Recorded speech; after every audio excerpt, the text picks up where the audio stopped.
Welcome to the After the Show movie podcast, brought to you by your hosts Ace Scully and Sid Talk. We're addicted to movies. Are you?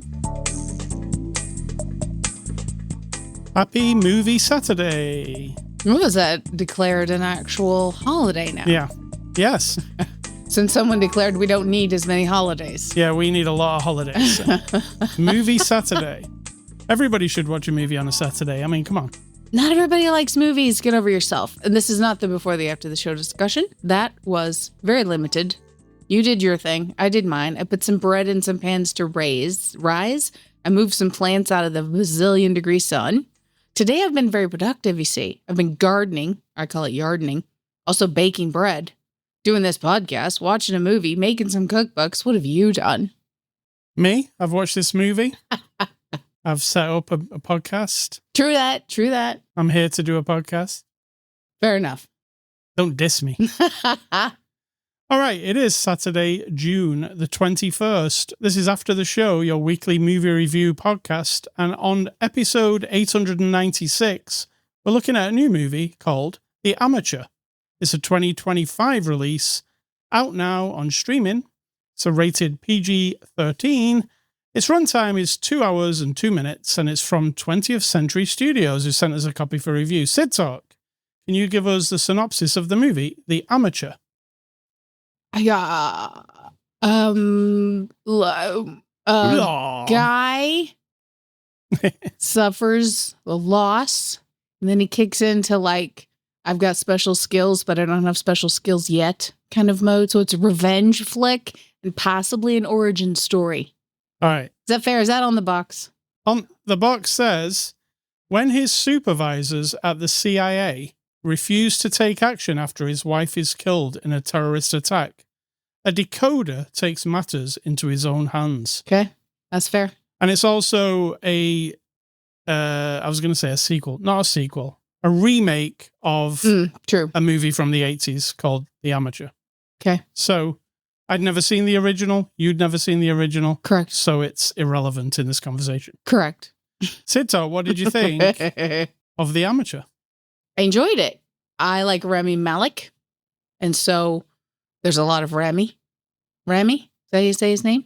Yeah. And I am always amazed at the fictional concept of all this subterfuge and spy shit and like sneaky shit going on around the world with criminals and, you know, because I think, is that real? Espionage and intrigue. Yeah. And that always kind of gets me because, of course, I like Bourne. I like Bond. I like John Wick isn't this exactly, but, you know, swimming in that world. Yeah. So I enjoyed it very much. And yet there's a bit of flatness, but we'll get to that. Well, what did you think? I kind of enjoyed it because it reminded me of the Bourne movies. Mm-hmm. Definitely. And it does have that feel to it. I'll tell you what feels like it. The fights. And if you listen to all 895 of our previous podcasts, yes, you'll know I'm not a fight fan. I think it's really boring. It's as boring as a car chase. I mean, snooze fest, right? Mm-hmm. But when you got to Bourne and some of the Bond fights in the early days on the train and then transporter in that alley and shit like that and throwing a woman, and then Bourne was like crazy hardcore. Like you felt like it's really painful. Yeah. This had those kind of fights, at least one, and I was interested. What I found interesting about it is that Rami Malek's character is not a trained killer, assassin. He's none of that. He's a code breaker, like a hacker, computer guy. Mm. So he doesn't have all the training from the CIA for gunplay and fighting or any of that. But he does have a very smart brain. Special skills. So his kills, let's say he has to kill some people in the movie, generally done in a clever way. It's not just, I will get a gun and shoot a man in the face. Mm. But then also clever and also slightly dumb in the way movies go. Yes. Like a bit too much, you know. A bit. Let's say, spoilers, there is a kill in the movie where he has to take out his target. And his target is in a swimming pool. And it's one of those fancy, well, I was going to say one of those, but is there just one in the world maybe? I don't know. Mm. It's a swimming pool in between two very high skyscrapers. And it's glass bottomed. So if it broke, it would be terrible for whoever's involved, right? All right, all true. And it would also make the headlines. It would be the most, everybody would remember that, wouldn't they, that happened. So he rigs up a thing. The bad guy's swimming in the water. He presses a button. The man falls to his death, and the swimming pool busts into a million pieces. But it's kind of like it never happened after it happened. Yeah. So there's some real dumb movie stuff in it. There's very dumb movie stuff. This movie is full of dumb movie stuff because you have to get him from point A to point B, meaning like he's going to Romania, he's going to Russia, he's going to France, and then you don't know how. It's definitely globetrotting. Yeah, and here's the thing. So he's like super hackery guy, like code breaker, like you said. He works for CIA. They keep him in the basement. Everything's coded. Everything's watched. They scan your entire body as you walk in so they can tell if you've swallowed a hard drive, right? They x-ray every part of you. They zoom in on your little metal parts of your ring and your necklace and all that shit. And yet... you still get something in there. That I can concede. I can believe because he's smart, right? He got it in there. They figured it out later. They weren't expecting that particular thing.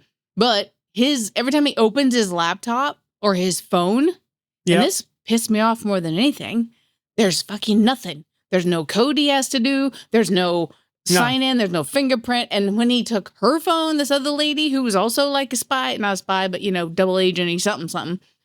He just picked up her phone and started using it. Yeah. He logs into everything, like this thing where he's talking to this super secret person who helps the CIA but is a double agent with no logins, no hint of security whatsoever. I was like, this is pissing me off because I'm going to pick up my phone right now. I have to type in my code. And so I was like, oh my God, give me just at least hint at it. You know what I mean? Don't pretend like we're all dumb. Well, here's where dumb movie moment struck in for me. So at the beginning where the incident happens and there's a billion cameras looking at it because it's in public and they can access every single one of these cameras and see exactly what happened, zoom in on everything, find out everybody's identity, the whole lot, right? Mm-hmm. And then he goes and does a thing in France, of all places, and he does this thing in this clinic and then he runs outside and there's a death outside. And then it goes back to his people, and they're like, kind of like nobody would have seen it happen. Yeah, actually, he ran out of the building with a gun in his hand. He ran up. He put his gun back in his thing. Everything. If all that stuff's on camera, then this was on camera too. Absolutely. Right? But nobody's making any oh yeah, we've got footage of everything. So we're picking at this this suspended belief that you have, the bubble of suspension of belief you have to live in. That's the means it's convenience. Yes, the ends is revenge for his wife's murder during not a heist, but one of those high level bullshit criminal things that goes wrong. And the guy had to prove that they were dangerous. And so he just shot a random woman who ended up being this guy's wife. And unfortunately for the guy, When that happened and his boss took him into his office and said, look, this is what's happened. Your wife's dead. And here's all the footage of it. Let's look at it. I was like, well, that's pretty bad. You shouldn't do that to somebody.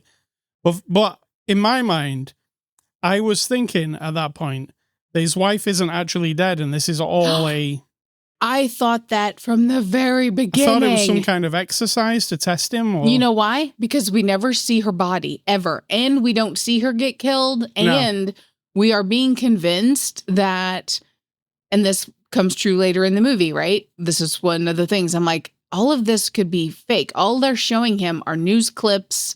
And then we have press at his house, but that could be manufactured. For the body at the airport. Right. We don't see her body. No. When he's even watching the footage of her getting shot, they kind of zoom in weirdly. And I'm thinking, is this all facial replacement? And then later in the movie, we have facial replacement. So the whole time I was like, unless they showed me her dead in that casket, I'm still not convinced that she's actually dead. In my mind, because it all came out the top of the movie, I was like, okay, I don't think she's dead. We're going to see her again. And two, I think this is either a training exercise, like a really hardcore one to see how people react. Oh, yeah, okay. Or it's the CIA's the bad guys. I was thinking. As usual. Yeah. Actually, it's none of that clever. If that's clever. It's none of that, is it? It's just a straightforward, As far as we know. The guys did a thing. Unless it's some crazy sequel. Yeah, and it's like these people killed his wife, and then there's like a ladder that you have to climb to get to the top guy. So you have to kill henchmen along the way. Yeah. Or 3 of them, and then the final guy, right? So, yeah, and he doesn't ever kick into action mode. Rami Malek, he's not ever like Jason Bourne, really, is he? No, More, I did like that he didn't turn into like, super like Vin crime Diesel fighter. or Yeah. some shit. Yeah, he's just, I was going to say clever, but then also stupid. Because there were times when I was like, what are we even doing here? He runs into a nightclub in Marseille. And then Lawrence Fishburne chases him out of a nightclub. And then he runs into a bar. And then he like lets off an explosive device in that bar. Yeah, and also everybody goes running out. With seemingly no consequences. No consequences. Apart from him running away and then sleeping on a bench overnight in the middle of town. Nobody notices. With him. nobody. Yeah. See, you got to just let it go. So it just has all that. And there was a lot of times where I was going, I don't even know why nobody cares about what just and if happened. they can track him constantly, because we have now groups of people following and monitoring him. In fact, the Punisher shows up one point because he's his friend. The Punisher's out of not the blue in it. In Romania, and says his group, and he's not with any CIA, and he's not with the foreign criminal people.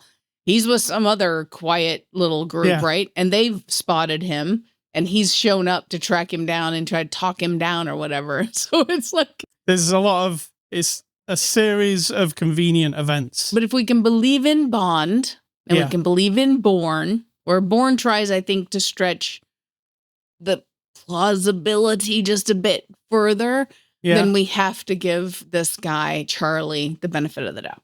Yeah. But I kind of liked the character of Charlie, how he is, the brainy guy who's not the muscles. And he's never killed anybody. So killing somebody is a real big deal. Yeah, spoiler alert. He tries to kill someone with allergies Which and is an asthma attack. Yes. He figures out this woman's got asthma and she goes to a clinic to be treated for it. Then he goes to the clinic, locks the door of the room. I mean, I wasn't going to give specifics. And then puts pollen into the room. So she wasn't going to die from that, though, was she? I don't know. Nobody can die from hay fever. You can die from an asthma attack, absolutely. Oh, I guess, if it's bad enough. Yeah. Yeah. Well, that was his plan, not to go and shoot. Well, actually, his plan was to go and shoot her originally. Mm-hmm. But he's terrible with shooting. In fact, that's off the bat. When he does training for shooting, it's clear that he'll never be a shooter. Yeah, but he's really good at making bombs and doing technology. And he's also all right at shooting if he's really close up on somebody. Even then, it proves not to be the way, so. Yeah. So it's a bit of a mixed bag.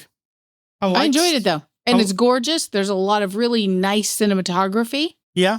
And a lot of nice locations, like really lush and full of detail. And, you're in the world that he's in. It feels a little bit of a leap every time he ends up halfway around the world. And then you're like, okay, I don't know how he got there. He just got off a little trawler boat with some guy. Like, what was that interaction? You know what I mean? Like, yeah, nobody. I've got cash and whatever it is, the money that you need is, and just take me to this place. And like, are there really people in the world who do that? So beyond that, I just think it's a fun origin of a guy. And he even says twice throughout it, well, I'm getting better and I'm better at it now. And so you feel this vibe. And then Morpheus says to him at the end, I'm proud of what you've become. So Morpheus and the Punisher in this movie. Correct. One thing is it takes itself a little bit too seriously. There isn't anything in the way of like humor or anything in this movie, right? I think that's fine. If it had humor, I would find that tact. I don't think it needs a lot. I think it needs zero. No, I think it needs something. No, you're brainwashed. It feels a bit deadpan. Yeah, that's good. That's good because I don't want jokes about a guy who needs to avenge the death of his wife. Right. I was thinking John Bernthal might have been the funny character, but even he wasn't, was he? Mm-mm. In fact, nobody was. Not even Lawrence Fishburne. He was deadly serious too. Yeah, it shouldn't be. This isn't a revenge tale. It's a revenge tale, but not an ordinary revenge tale. So I guess that elevates it a little bit. Mm. I mean, when Jason Statham does a revenge tale, you know what that is going to entail, right? How he's going to handle it. You don't really know how this guy is going to handle it. You're like, well, I know he doesn't really want to kill anybody, actually. Well, he does, doesn't he? He wants to kill them. I think we underestimate that he is driven from the moment he gets going to kill these people. He's just bothered by the idea of killing somebody. Like, it's not. But then you remind yourself that you watched this guy shoot your woman for no reason. She was just a random hostage, and they shot her and then moved on with their scummy bag lives. Then they deserved what they got. I was convinced right up to like maybe 2/3 of the way into the movie that she was going to show up. Yeah, I was too. So that's very interesting that we both got that vibe. Yeah. Yeah, I was like, I'm too clever. I've seen enough movies. I'm too clever. She doesn't seem dead to me. Even though we saw it on a screen, I don't believe it. She doesn't seem dead. No, it's like the case. It feels like a trick. The whole beginning of the movie felt like a trick. Like, oh, we'll make the audience think it's one thing, and then it's going to be the other thing. But no, it's actually what it is what it is. There's nothing clever there. It is what it is. What it is what it is. Yes. So the cast, Rami Malek plays Heller. Is that his name? Heller? Charlie Heller. Charlie Heller, yeah. What do you think of him? I like watching Rami, so I just think he's really good. I think he has moments of there are subtle things, and he's in the mind of the person who's actually struggling to become this person. You know what I mean? I mean, maybe I'm reading into it because that's what I see when I look at him, but I feel like he tries really hard to be that person and not be the Hollywood version of that character. We've got Rachel Brosnahan as Sarah, his wife. As we've said, spoilers, his wife gets killed. But she does crop up in weird... What are they? Well, it's him thinking about her. It's not flashbacks. It's just her thinking about him, thinking about her. What do you think of her? Do you like her? I did. I mean, she was brief, but yeah, I was convinced she loved him for his quirky weirdness, and he loved her. Yeah. John Bernthal plays the Punisher. I mean, he might as well be. He actually plays the Bear. That's his real name. Okay. So the Bear, the Punisher. I don't mind him anymore. From Walking Dead, I was like, ugh, this guy just bores the shit out of me, and he's just one note, and he's got that fidgety, weird like thing, you know, when he does everything. I think that's just him. I was gonna say that turns out to be that's just how he is. And then if you put him in different roles, I haven't disliked him since The Walking Dead. But most of the roles are the same thing. Like a tough guy. Yeah. Who's a little bit cleverer than everyone else. Yeah. Lots of special skills. But, you know, that works because I buy him as that. So. Sure. And we've got Lawrence Fishburne as Henderson. I mean, he has a really good fight sequence. He does. That's the fight sequence I'm talking about, where I was like, oh God, that I could feel that one. So that was good. And there is something about Lawrence Fishburne that is, I don't know, I like him. Mm-hmm. Like he has some kind of legitimacy to him. I'm like, oh yeah, this is a proper movie. Here's Lawrence Fishburne. That's how I feel. Like you don't want me to point out to you then all the movies that he's in that aren't super terrible. Legit. I'm sure there are a lot. Yeah. Directed by James Hawes. He directed the TV show Slow Horses, which we've seen clips of on Gogglebox. It's the one with Gary Oldman. He's like a spy. You remember? No. Like a British show. No. You do, but I don't. He's doing Slow Horses, and he also did episodes of Raised by Wolves, which you did see. Right, yeah, absolutely. And you do remember. Absolutely. So he's a TV guy through and through, this guy, and it's his first movie by the looks of it. What do you think of him? I think he digs deep, like I said, to give it a rich look. Lots of what's the word? They're not puts the camera in a certain place occasionally, like it's on his car seat one time, but it's not obnoxious. So he does that a little bit, but mostly it's just a functional, good-looking, well-performed, even if the story is one of those skippy-aroundy, you got to just close one eye and, you know, let it happen. But I mean, it's a good overall project, and that's what the director's there for. So. And it feels, it doesn't feel cheap. Like, no. Sometimes films like this feel a bit cheap, but this one goes all over the place And then there's big set pieces like the swimming pool thing. So, yeah, it doesn't, I don't know what the budget was, but it feels like it's an expensive movie. I don't know if that's good or bad. But, you know, sometimes this kind of thing can come across as cheap. IMDb reviews, what are those? Those are reviews on a little website that is Internet Movie Database. And you like to go in there and find reviews that people write that are the 1 stars because they're so funny. And sometimes people say, worst movie ever made. When I say this movie didn't feel cheap, it cost $60 million. That's why it didn't feel cheap. That's quite a lot. I mean, it's a lot to me and you. Yeah. All right, so the 1-star reviews. The first guy says, Rami Malek's acting is beyond wooden, and he constantly has the look of a crow being strangled. Avoid this movie at all costs unless you like cliched revenge action movies. You have been warned. Crow being strangled? That's just rude. I mean, fuck off, man. Just don't be rude. Second guy says, boring and nonsensical. I really need to read these warnings more carefully. A lot of people said that this movie sucked, and I think it sucks also now after seeing it. It's cheesy like a comic book. The music is terrible, and the action is lame. Terrible, lame. Okay, got it. And the last guy says, terrible acting from lead actor guy. He doesn't even know his name, does he? It has all the ingredients of a compelling spy thriller, a promising plot, well-executed action, but the guy who plays the lead guy, okay, simply sucks. You mean Freddie Mercury? It's genuinely puzzling how he was chosen for a role, any role, actually. It's terrible. It feels like he has marbles in his mouth. It feels like... You know what? That person's entitled to their stupid opinion. All right, so that's that guy. All right, let's give this movie a score. We didn't see any extras because we watched the streaming. Let's give The Amateur a score. I'm going to give The Amateur a 6 out of 10. I think it's just above average. I don't disagree. So I'm going to go 6.5 because I did enjoy it. Yeah, I mean, it's well made.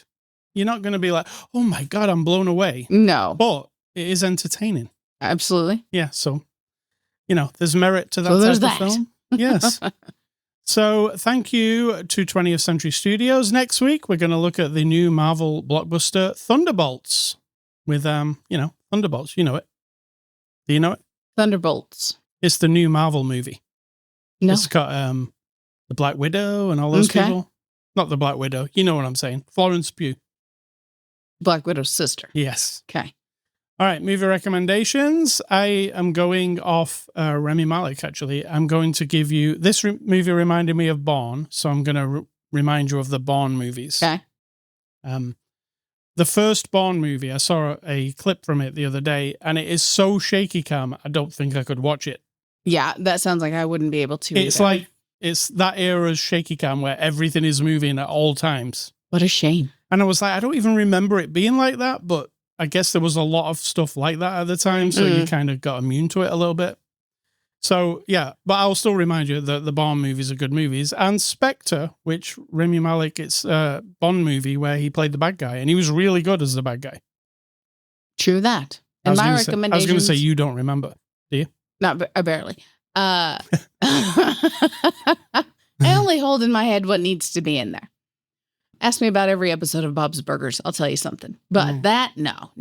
My recommendations are going back to the whole origin of all of them, or the whole history of making movies in horror. And I realized I somehow missed a bunch of movies from 1990 because I've gone through all the way from the 1900s, blah, blah, blah, blah. So I've probably missed a lot. These are just movies I've seen. So if you want to be like me, watch them all. I'm not telling you that they're good. I'm just telling you I have witnessed them. That doesn't mean I remember every detail, as Hayes over there will tell you, as A. Scully will tell you. So I've got Tremors from 1990. That was a good one. Yes. The Witches, also good. I don't know it. These witches turn children into mice. It's kind of evil. It's got Angelica Houston in it. Right.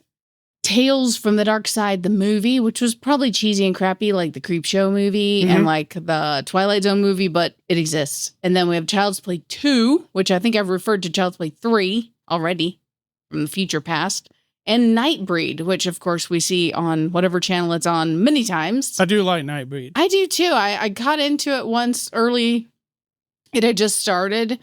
And I was like, oh, what's this going on? And you're like, you've never seen it? And then I watched it. It was like a Halloween season one time. And ever since then, it's been on either Shout TV or one of those multiple times. And I always enjoy it. It's really cheesy. Yeah. It's Clive Barker. Yeah. And there's Also, like some kind of extended cut on that David channel. Cronenberg is actually in it. Yeah. On that channel, there's some kind of extended cut. And even I hadn't seen some of those sequences in the tunnels at the end, you know? Like the whole ending is into the tunnels. All right. So those are your recommendations. A Scully stuff. I've been playing some of Dune Awakening this week. It's the new Dune RPG game. It's like an online RPG. Now, I've only played like maybe 3-4 hours of it, but it's a survival type game. So you're dropped on the world of Arrakis. If you've watched the Dune movies, you know what I'm talking about. It's a desert world with sandworms and death. It's not very easy to survive there, right? I know. So you're dropped. You've not even got your still suit, which they have in the movie, don't they? The suits that collect all the water. Well, when you get dropped into this game, you've got nothing. You're just a person.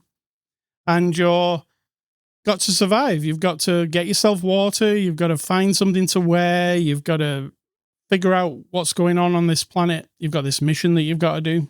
The sandworms are in there. So it starts off as a survival game. So you're like pulling up resources, basically. You need there's plants that are growing in the desert that you can drink the water from. Eventually, you will be able to craft yourself one of these still suits that takes your wee and poo and makes it into water so you don't die. Charming. That's how those suits work in Dune, by the way. Right, yeah. So once you've got one of those, it's a little bit easier to survive. And then you've got to build yourself a shelter so you can survive when the sandstorms come. Because if you're out in the open and there's a sandstorm, you're done for. If you're walking across the desert and you're not walking in a very specific way, the sandworms are going to come up and eat you. And if you get eaten by a sandworm, it's everything that you've collected, everything that you own, it's all gone because it goes inside it. So you don't want that to happen. So do you remember the way they walk in the sand on the movie? You have to do that weird kind of swishy. Yep. Yeah, so you got to do that kind of thing. And there's a story going through it. Now, what they did, I don't really like this concept. They said at the beginning, do you know the Dune that you know, the books you've read, the movies you've seen? Well, imagine if none of that happened, but then there was this planet called Arrakis and you were the hero. And I'm like, oh, that seems a bit like that means we can't do anything with this story. Like they've not been allowed to mess with the story. They just have to say, hey, remember all that stuff you love? Well, forget that. It's you now on this planet, right? So I don't like that very much because I feel like if you're going to do a Dune game, you've got to go with the story and you've got to go with all the memorable characters. Yeah. Yeah, well, you're not. Like my character that I made, I was able to be a Bean Gesserit, one of those witches. I was able to have my ancestor was one of those witches, so the powers carry on. So when I'm in combat, I can do the scream and make people either stop in the tracks or run towards me or, I mean, not everyone knows what you're talking about, but I do. If you've seen the TV show Dune Prophecy, that's where those ladies are investigated and you learn everything they can do. But yeah, I like this game, but I don't like the fact that maybe they had to pay extra to get the rights to the story. And they've only bought the rights to how it looks. And it does look like the movies. They did go with that aesthetic, how the movies look, how the cool buildings look and everything. But I'll tell you more about it when I've played some more. Sito, what's for dinner? I think we've come to the conclusion that it will be the subway because this week our car was out of action for a few days and it felt like, not that you can't have Subway delivered, but I don't like doing Subway delivery because it's either slow or something's wrong. Yeah. So we're going to do Subway. All right. And what is your advice? And let's get out of it. My advice is not advice, as you know. It doesn't work that way. But, the industry of grief, and anyone who's had anyone die and has had to deal with the mechanics, the business of death, which is all the paperwork and everything from the moment someone has died. If you're in that room or you're there and you're part of the process of signing every piece of paper and listening to every bit of description, to planning services, to dealing with ordering the plot at the graveyard, to wherever the person's going to go, or cremate, whatever. It's all a business, right? The industry of death and grief is an invention. Because like for all time and even now, more things die in this world and there's no ceremony whatsoever to go with it at all. And then life just keeps going on around and the world keeps going, right? So we've invented industries for people to profit from in the disguise of helping you, like packaging up your grief, helping you erase a little bit of it or fix it, or here's how you're supposed to do it. Here's what you're supposed to do with it. Fuck all that, because none of that is for your benefit. It is for you to pretend that you're not grieving. Grief is not manageable itself. You can manage how you react and whether or not you let it sink you in a hole, or whether or not you act out against other people, or if you give up on life completely, or you become the most altruistic person in the world because now you're motivated to just do good because of the loss of someone. All those things can happen. Those are choices. But the grief itself, you cannot contain it or fix it. You can't smooth it over with a fucking tape about self-help or any of that shit. But someone's profiting from that. So keep in mind, when you go through the business of death, and then people try to put upon you ways of coping with your grief, that it's all for someone's benefit, but not yours. You're the one paying, either to pretend you're not grieving, or you're paying money to then later find out, oh, that didn't actually solve my problem, did it? Oh, no. Like, that was a lie.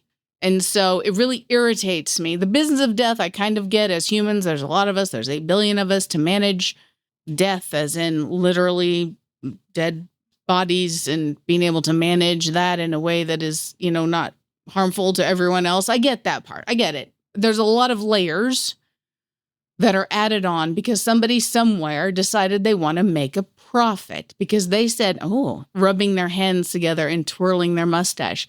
Ooh, people die every day, right? How can I make money? It'll never end. It'll never end. There will always be people dying. I get to cash in. Ooh, that's how I imagine them. Nice. In their little office buildings and their stupid meeting rooms, like, how can we make more money off of this? We don't want to sell them just the regular casket. We want them to pimp it out. We want you to upsell the casket. Be sure that you tell them that this cloth is 20% better than that cloth, but the 90% better one, well, that's a little more expensive, but isn't your loved one worth it for your peace of mind? Oh my God, it's just insidious. And if you don't think it is and you're part of that industry, too bad. I don't care. So this isn't advice. It's just me telling you a thing. Well, thank you very much, Sid Talk. Sure. Thank you. ascully.com, that's the place you can go to get this podcast. Twitter, Instagram, those are the social media networks you can find us on. I'm A Scully, she's Sid Talk. ascully.com, Spotify, iTunes, Amazon Music, YouTube. Those are the places you can go to catch this podcast. Email feedback to me, ascully@ascully.com. Don't email Sid Talk, she doesn't want your email. And stay classy, Freddie Mercury, a.k.a. Rami Malek. And I'm going to say, think for yourself, because if you're not doing it, someone is profiting and doing it for you.